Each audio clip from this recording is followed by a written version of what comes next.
का डेली 24 भारत देख रहे हैं आप। मैं हूं आपके साथ अनीता शर्मा और शुरुआत करते हैं इस वक्त की बड़ी खबरों से। और खबर देहरादून से है, जहां पर धामित सरकार का बड़ा फैसला सामने आया है। बड़ी जानकारी निकलकर सामने आ रही है और देहरादून से ये जानकारी निकलकर सामने आ रही है कि धामित सरकार का बड़ा फैसला सामने आया है। कमर्शियल वाहनों को नहीं बढ़ेगी फिटनेस फीस और 15 साल पुराने वाहनों की 1 साल नहीं बढ़ेगी फीस। नई बढ़ी दरें 21 नवंबर 2026 तक नहीं होंगी लागू और इस अवधि के दौरान ही लागू होगी पुरानी फीस। और परिवहन विभाग ने किया इस संबंध में आदेश जारी। बड़ी जानकारी निकलकर सामने आ रही है और देहरादून से ये खबर है, जहां पर धामित सरकार का बड़ा फैसला सामने आया है। और ऐसे में अब जो है कमर्शियल वाहनों की फिटनेस फीस नहीं बढ़ेगी। बड़ी जानकारी हम आपको दे रहे हैं। 15 साल पुराने वाहनों की 1 साल नहीं बढ़ेगी फीस। धामित सरकार का बड़ा फैसला और नई बढ़ी दरें 21 नवंबर 2026 तक नहीं लागू होगी और इस अवधि के दौरान ही लागू होगी पुरानी फीस। बड़ी जानकारी, परिवहन विभाग ने इस संबंध में आदेश जारी कर दिया है।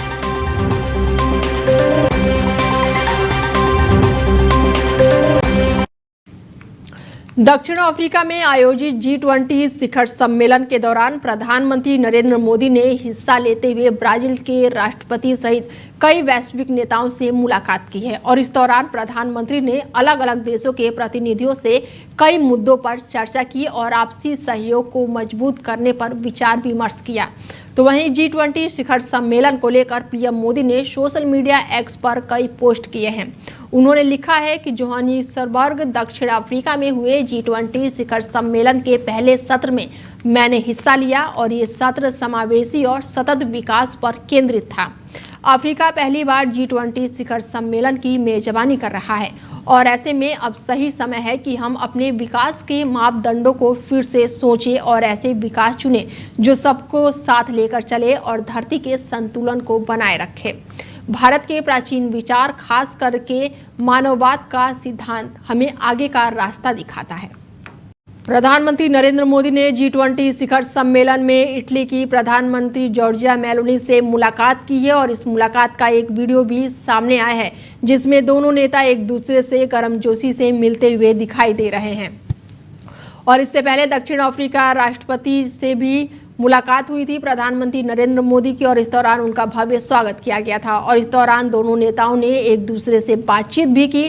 पीएम मोदी ने G20 सम्मेलन में 3 सत्र को संबोधित किया और उसके बाद से संबोधन पर पूरी दुनिया की नजरें लगी हुई हैं। G20 नेताओं के सम्मेलन में भाग लेने के लिए प्रधानमंत्री नरेंद्र मोदी ने पोस्ट भी किया है और उनकी भारतीय मूल की तकनीकी उद्यमियों के साथ उपयोगी बातचीत हुई।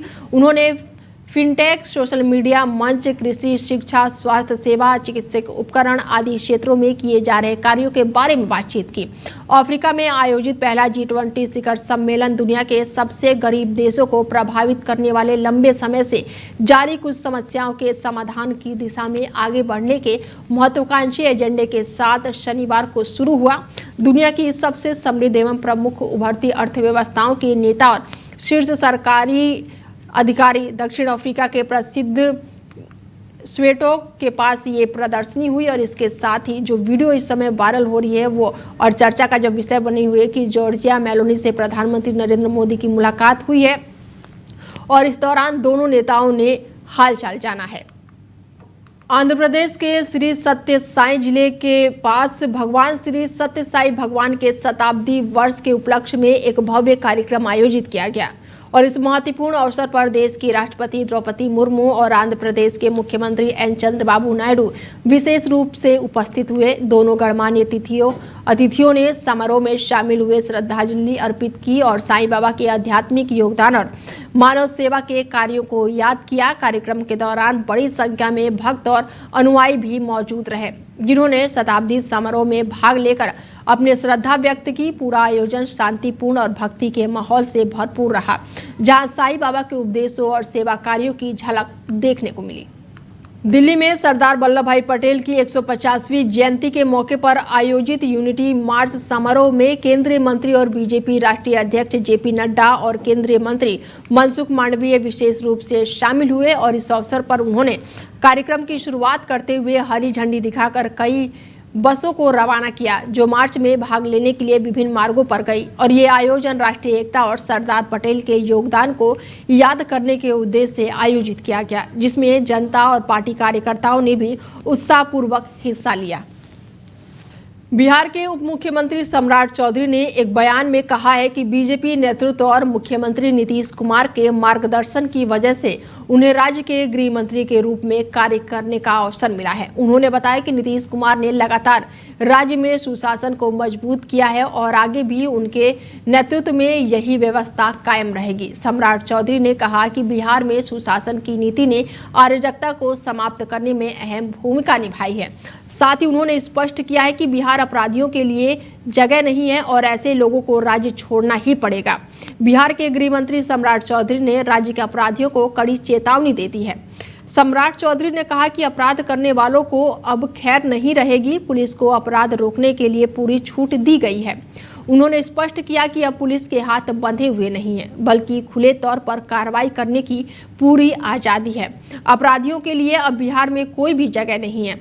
सम्राट चौधरी ने हाल ही में स्पष्ट कर दिया है कि गृह मंत्रालय मुख्यमंत्री नीतीश कुमार के मार्गदर्शन में काम करेगा। सुशासन का राज पहले भी था और आगे और मजबूती से कायम रहेगा। उन्होंने ये भी कह दिया है कि जिस जंगल राज को खत्म किया गया है वो अब वापस नहीं आएगा। बिहार में कानून की एक व्यवस्था कायम है जिसे आगे भी लागू रखा जाएगा। अपराधियों की बिहार में कोई जगह नहीं है और ये उन्हें याद रखना चाहिए। बिहार के गृह मंत्री के तौर पर काम करने का मौका दिया। मैं जरूर बिहार की जनता को आश्वस्त करता हूं कि आदरणीय प्रधानमंत्री जी और मुख्यमंत्री जी के मार्गदर्शन में लगातार बिहार में सुशासन स्थापित हो, इसकी चिंता करते रहना। और नीतीश कुमार जी ने लगातार सुशासन स्थापित किया और आगे भी सुशासन की पूरी व्यवस्था नीतीश कुमार जी के नेतृत्व में होगा और नीतीश कुमार जी के मार्गदर्शन में ही होगा। कहा जा रहा है कि अब यूपी बॉर्डर भी बिहार में लागू होगा, इनकाउंटर होगा। बिहार में सुशासन है। समाजवादी पार्टी के राष्ट्रीय अध्यक्ष अखिलेश यादव ने आरोप लगाया है कि बिहार चुनाव के बाद उन्हें मीडिया और अन्य स्रोतों के माध्यम से जानकारी मिली है कि बीजेपी चुनाव आयोग के साथ मिलकर यूपी और पश्चिम बंगाल में बड़े स्तर पर चुनावी संबंधी तैयारियां कर रही है। उन्होंने दावा किया कि बीजेपी और सरकारी तंत्र मिलकर एसआईआर जैसे कारणों का हवाला देकर उन विधानसभा क्षेत्रों में 50,000 से अधिक वोट रद्द करने की कोशिश कर रहे हैं, जहां पर 2024 के चुनाव में समाजवादी पार्टी और इंडिया गठबंधन को जीत मिली थी। अखिलेश यादव ने कहा है कि ऐसे ही गतिविधियां पश्चिम बंगाल में भी शुरू हो रही हैं, जिस वजह से उनकी पार्टी पूरी तरह से सतर्क है। जब हम लोग बैठे हैं तो सबसे महत्वपूर्ण जो जानकारी हम लोगों को मिल रही है, जब बातचीत कर रहे हैं कार्यकर्ताओं से, नेताओं से, और जो जानकारी दे रहे हैं, समय समय पे पार्टी कार्यालय को भी सूचित किया जा रहा है।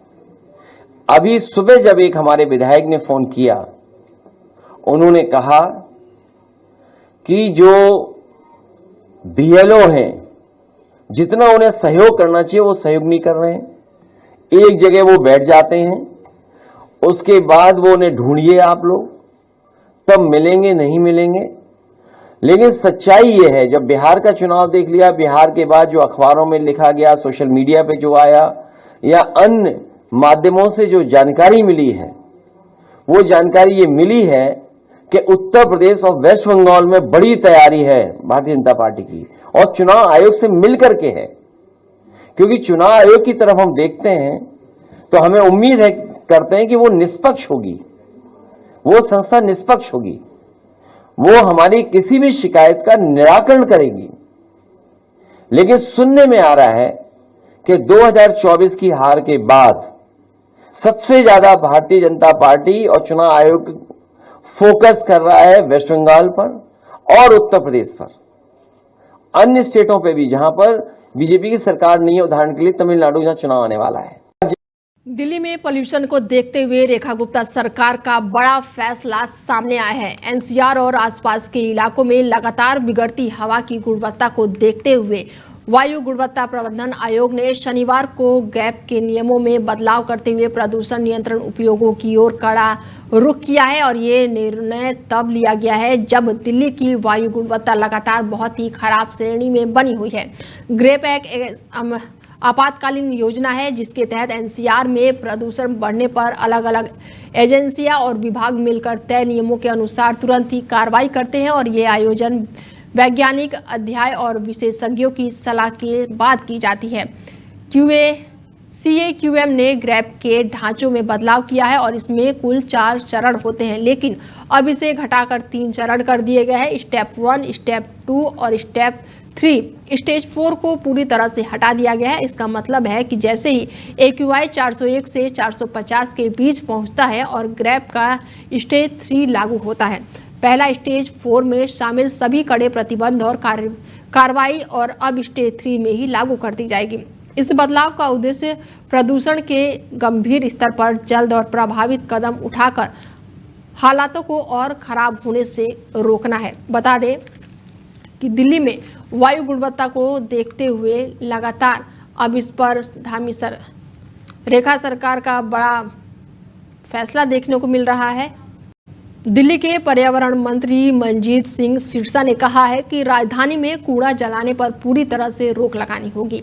उन्होंने बताया कि दिल्ली में सुरक्षा गार्डों द्वारा बायोगैस फ्यूल के इस्तेमाल का बढ़ावा देना और प्रदूषण कम करने के लिए 10,000 हीटर उपलब्ध कराए गए हैं। मंत्री ने लोगों से अपील की है कि दिल्ली को प्रदूषण मुक्त बनाने के लिए और इस अभियान में सभी का सहयोग देना होगा। उन्होंने कहा कि इस दिशा में सख्त कदम उठाने होंगे और सभी नागरिकों को मिलकर प्रयास करना होगा ताकि दिल्ली के लगभग 3 करोड़ लोग स्वच्छ और शुद्ध हवा में सांस ले सकें। बता दें कि लगातार दिल्ली में जो है वायु गुणवत्ता बेहद ही खराब श्रेणी में पहुंच गई है और इसको देखते हुए दिल्ली सरकार ने कई बड़े फैसले लिए हैं। दिल्ली एनसीआर में प्रदूषण नए हर रोज रिकॉर्ड बनाते हुए नजर आ रहे हैं। दिल्ली में शनिवार यानी कि आज AQI 500 तक पहुंच गया था और हवा की क्वालिटी बेहद ही गंभीर श्रेणी में पहुंच गई थी और ऐसे में दिल्ली प्रदूषण को लेकर मुख्यमंत्री रेखा गुप्ता का भी बड़ा बयान सामने आया है। उन्होंने कहा कि 27 साल की बदहाली को समाप्त करने के लिए बीजेपी सरकार लगातार काम कर रही है और इसी कड़ी में आज प्रदूषण से निपटने के उद्देश्य से बड़ी संख्या में इलेक्ट्रॉनिक हीटर वितरित किए गए ताकि सर्दियों में खुले में आग जलाने से होने वाले धुएं और प्रदूषण कम हो सके। दिल्ली को प्रदूषण मुक्त बनाने के प्रयास में हम सबकी भागीदारी जरूरी है। आइए मिलकर सहयोग करें ताकि राजधानी की हवा जल्द से जल्द स्वच्छ हो सके। देखिए, माननीय मुख्यमंत्री जी ने आपको बताया, हमारा बड़ा ही एक प्रयास है कि हम किसी भी तरीके जो कूड़ा करकट जलाते हैं उस पर रोक लगाएं। दिल्ली में जो हमारे सिक्योरिटी गार्ड्स के माध्यम से बायोगैस फ्यूल जो जलाया जाता है उस पर रोक लगाने के लिए RWs को हीटर्स दिए जा रहे हैं। 10,000 ऐसे हीटर दिए गए हैं। दिल्ली को पोल्यूशन मुक्त करने के लिए हम सबको इस युद्ध में साथ देना होगा। इसमें हर तरह की इंडस्ट्री से लेके कबाड़ी जो तार जलाते हैं उनसे लेकर जो कूड़ा जलता है उससे लेकर जो हमारे कोई भी चूल्हे पर खाना बनाते हैं उसको रोकने के लिए इस तरह के कदम हमें सख्ती से उठाने होंगे। और उसके लिए हम ये नहीं किसी को कह रहे कि आप खुद खर्च करो, हम कह रहे हैं कि दिल्ली की सरकार आपके लिए खर्च करेगी। हम आपको गैस सिलेंडर और चूल्हा लेके देंगे, हम आपको हीटर लेके देंगे, लेकिन आप हमारा सहयोग करिए, दिल्ली के 3 करोड़ लोग अच्छी सांस ले पाएं। देखिए, माननीय मुख्यमंत्री जी ने आपको बताया, हमारा बड़ा ही एक प्रयास है कि हम किसी भी तरीके जो कूड़ा। मुंबई के महिम जंक्शन रेलवे स्टेशन के पास अचानक से ही अफरा तफरी मच गई। आग लगने से यह अफरा तफरी मची हुई है और बताया जा रहा है कि स्टेशन के नजदीक स्थित कुछ घरों में आग तेजी से फैलने लगी, जिसके बाद से स्थानीय लोगों ने तुरंत ही पुलिस और दमकल विभाग को इसकी सूचना दी। सूचना मिलते ही फायर ब्रिगेड की कई गाड़ियां मौके पर पहुंची और आग बुझाने का प्रयास शुरू कर दिया। दमकल कर्मी पूरी मुस्तैदी के साथ आग को नियंत्रण करने में जुटे ताकि आग आसपास के अन्य मकानों या फिर संरचनाओं तक ना फैले। आग लगने के कारणों का अभी पता नहीं चल पाया है और राहत और बचाव कार्य जारी है और घटना से संबंधित अधिक जानकारी का इंतजार किया जा रहा है। ऑस्ट्रेलिया में खेले जा रहे 2025 और 26 के पहले टेस्ट में शानदार प्रदर्शन करते हुए इंग्लैंड को 8 विकेट से मात दी है और इस जीत के साथ ही ऑस्ट्रेलिया टीम ने 5 मैचों की टेस्ट सीरीज में 1 की बढ़त हासिल कर ली है। इंग्लैंड ने दूसरी पारी में कंगारू टीम के सामने 205 रन का लक्ष्य रखा था, जिसे ऑस्ट्रेलिया ने बेहद ही आसानी से सिर्फ 2 विकेट गंवाकर पूरा कर लिया। मुकाबला सिर्फ 2 दिनों में ही खत्म हो गया, जो इसे और खास बना देता है। और अब रुख करते हैं यूपी की बड़ी खबरों से, जहां पर बड़ी जानकारी निकलकर सामने आ रही है। और ये खबर है यूपी के हापुड़ से। हापुड़ पहुंचे हैं डिप्टी सीएम ब्रजेश पाठक। बड़ी जानकारी निकलकर सामने आ रही है और इस वक्त की सबसे बड़ी खबर बता दें कि रामकथा में शामिल होंगे deputy CM Brajesh Pathak. Doctor Kumar विश्वास के कथा कार्यक्रम में होंगे शामिल। बड़ी जानकारी निकलकर सामने आ रही है। पिलखुआ कोतवाली क्षेत्र में चल रही है रामकथा और ऐसे में ब्रजेश पाठक भी इसमें शामिल होंगे। हापुड़ पहुंचे हैं डिप्टी सीएम ब्रजेश पाठक। बड़ी जानकारी निकलकर सामने आ रही है और रामकथा में शामिल होंगे डिप्टी सीएम ब्रजेश पाठक। बड़ी जानकारी और डॉक्टर कुमार विश्वास के कथा कार्यक्रम में शामिल होंगे। बड़ी जानकारी निकलकर सामने आ रही है। पिलखुआ कोतवाली क्षेत्र में चल रही है रामकथा और इस रामकथा में यूपी के डिप्टी सीएम ब्रजेश पाठक शिरकत करेंगे। बड़ी जानकारी आपको बता दें कि रामकथा में शामिल होंगे डिप्टी सीएम ब्रजेश पाठक और इसके साथ ही डॉक्टर कुमार विश्वास के कथा कार्यक्रम में शामिल होंगे यूपी के डिप्टी सीएम ब्रजेश पाठक। पिलखुआ कोतवाली क्षेत्र में रामकथा चल रही है और इस दौरान वो हापुड़ पहुंच चुके हैं और इस रामकथा में वो शिरकत करेंगे।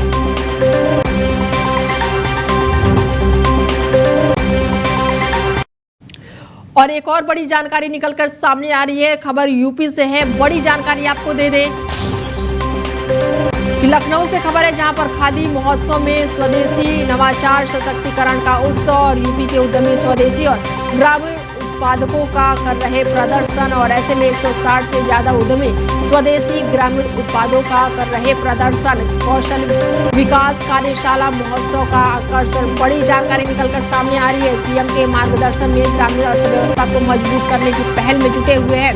आत्मनिर्भर भारत के लक्ष्य को बढ़ावा देता खादी महोत्सव 2025 बड़ा आयोजन हुआ है और 10 दिवसीय खादी उत्सव में स्वदेशी आंदोलन का नया आयाम हुआ है। और लखनऊ से खबर है, जहां पर खादी महोत्सव में स्वदेशी नवाचार सशक्तिकरण का उत्सव देखते ही बन रहा है। यूपी के उद्यमी स्वदेशी और ग्रामीण उत्पादों का ये प्रदर्शन है और 160 से अधिक उद्यमी स्वदेशी ग्रामीण उत्पादक जो है वो प्रदर्शन कर रहे हैं। और ऐसे में कौशल विकास कार्यशाला महोत्सव का ये आकर्षण का केंद्र बना हुआ है।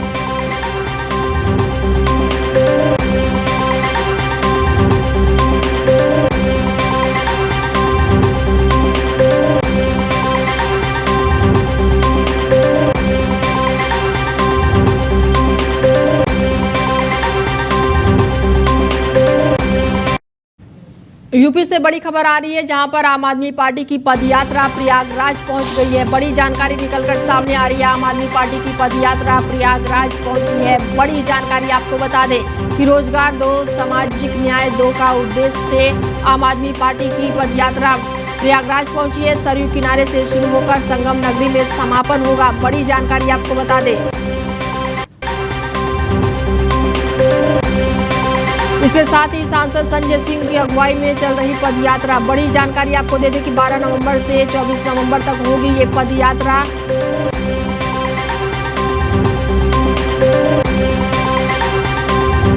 बड़ी जानकारी निकलकर सामने आ रही है कि आम आदमी पार्टी की पदयात्रा पहुंची है प्रयागराज और इस दौरान रोजगार दो सामाजिक न्याय दो का उद्देश्य है। और इस दौरान सरयू किनारे से शुरू अयोध्या से चला प्रयागराज की सीमा में हुआ प्रवेश। अयोध्या से ये पदयात्रा शुरू हुई है और सांसद संजय सिंह की अगुवाई में चल रही है ये पदयात्रा। 12 नवंबर से 24 नवंबर तक होगी ये पदयात्रा। 12 नवंबर से शुरू हुई थी और 24 नवंबर तक ये पदयात्रा चलेगी और पत्थर गिरिराज पर जनसभा के साथ ये समापन होगा। आम आदमी पार्टी की पदयात्रा प्रयागराज पहुंच चुकी है।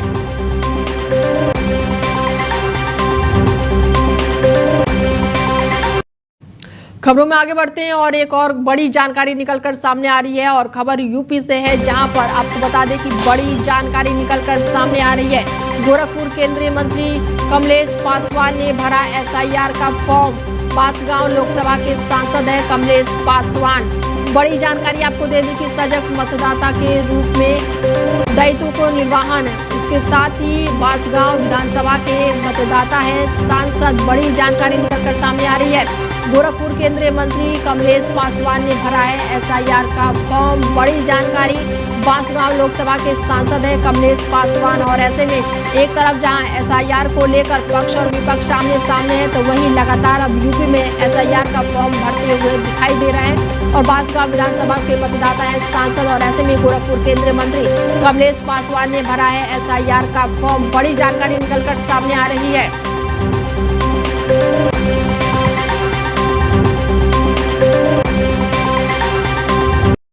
फिलहाल बुलेटिन में मेरे साथ इतना ही। दीजिए इजाजत, नमस्कार।